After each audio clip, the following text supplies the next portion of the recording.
In the darkest, most crushing corners of the ocean, a creature evolved to hunt with weapons no other mammal possesses.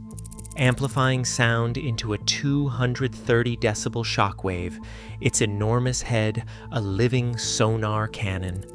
Every time a sperm whale dives to 2 kilometers deep, it becomes deadlier, but the price is written into scarred bones and damaged blood vessels. Proof that nature's most extreme predators pay for their power in flesh and bone.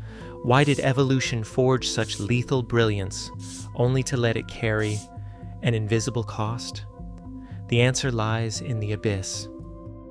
At a depth of 1,000 meters, sunlight vanishes. The ocean becomes a black, pressurized void where few mammals have ever ventured.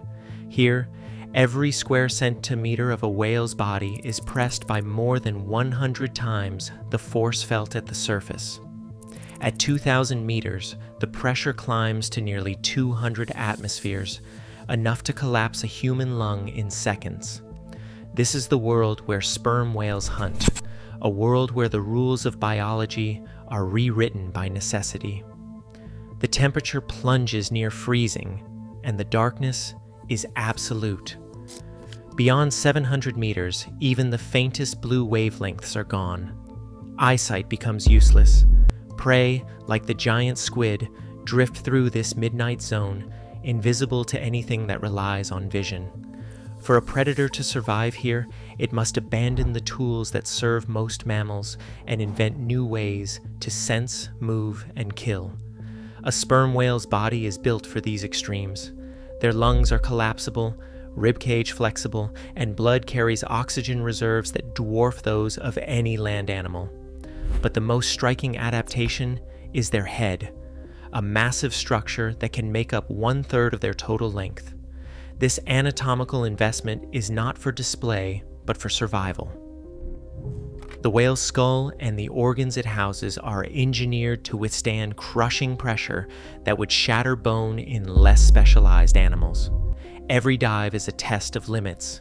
The descent alone takes the whale through a gradient of pressure that would destroy most creatures. In less than 15 minutes, a sperm whale moves from the sunlit surface to depths where the water above weighs as much as a small building. At these depths, the animal's heart rate slows, blood flow is rerouted, and every cell must function in a world starved of light and oxygen. The abyss forces radical solutions. To hunt in total darkness and survive the weight of the ocean, sperm whales have become something almost alien. Their existence in this environment is not a triumph of comfort, but of relentless adaptation. The price of entering this world is steep, and every feature of the whale's body tells the story of a life lived on the edge of possibility. The head of a sperm whale is an engineering marvel, an anatomical fortress built for sound. Nearly 1/3 of the whale's body length is devoted to this structure, dominated by the spermaceti organ, a chamber filled with up to 2 tons of waxy oil. This organ acts as a biological sound cannon. When the whale hunts, it generates a click by snapping specialized connective tissue known as the monkey lips. The sound wave travels backward through the spermaceti organ, a distance of 55 centimeters, before ricocheting off air sacs at the rear of the head. In 0.8 milliseconds, the pulse is reflected forward, funneled through another fatty structure called the junk, and projected into the water as a tightly focused beam. These clicks are not just loud, they are the loudest biological sounds on Earth, reaching up to 230 decibels underwater. That's powerful enough to carry for kilometers, but within a 5-meter wide beam, the intensity can stun or even kill prey outright. The geometry of the spermaceti organ, with its precise dimensions and gradients in tissue density, tunes and amplifies these clicks with surgical precision. The whale's head is asymmetrical by design. The right nasal passage is dedicated entirely to sound production, while the left handles breathing. This separation allows the whale to keep hunting even as it surfaces for air. Once a prey animal, often a giant squid, registers in the whale's acoustic field, a second adaptation comes into play. Sperm whales possess 70 conical teeth in a jaw reinforced to withstand massive forces. They don't bite in the traditional sense. Instead, they use powerful suction, created by retracting the tongue and expanding the throat, to vacuum prey straight into the mouth. This feeding mechanism is so effective that even large, slippery squid cannot escape once caught in the whale's acoustic crosshairs. Every aspect of the whale's head is shaped by the arms race of the deep. The spermaceti organ channels energy into a weaponized click. The jaw and throat turn sound into a physical capture. In the darkness, where vision fails, the sperm whale's head becomes both the spear and the net.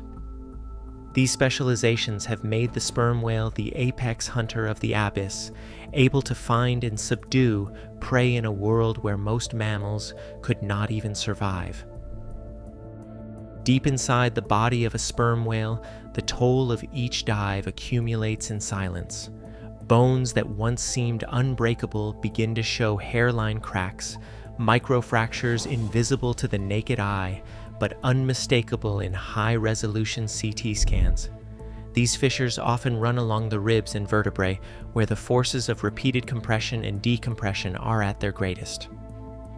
Over years, the cycle of descent and ascent leaves its mark, not as a single catastrophic break, but as a slow erosion of strength. The blood vessels fare no better. Under immense pressure, nitrogen dissolves into the whale's tissues. During ascent, if the rise is too rapid or the dive profile too erratic, nitrogen can come out of solution, forming tiny bubbles. These bubbles lodge in the delicate lining of blood vessels, the endothelium, causing microscopic lesions. Pathologists have measured nitrogen concentrations in stranded whales as high as 0.08 moles per liter, a level that points to significant gas loading. While the whale's anatomy is built to minimize this risk, the system is not perfect. Each bubble can trigger local inflammation, or in severe cases, block blood flow to bone or muscle, starving tissue of oxygen. The result is a form of internal wear that rarely surfaces in the living animal.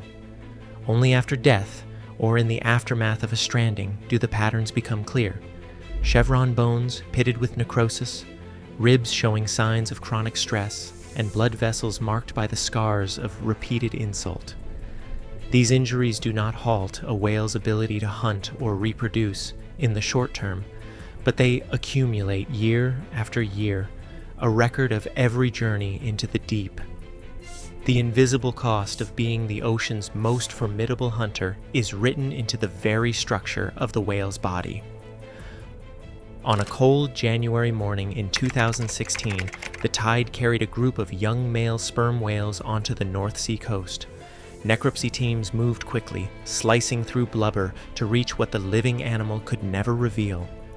Beneath the skin, the lower jaw bore scars up to 12 centimeters long, evidence of past battles with giant squid, but also of blunt trauma and repeated stress.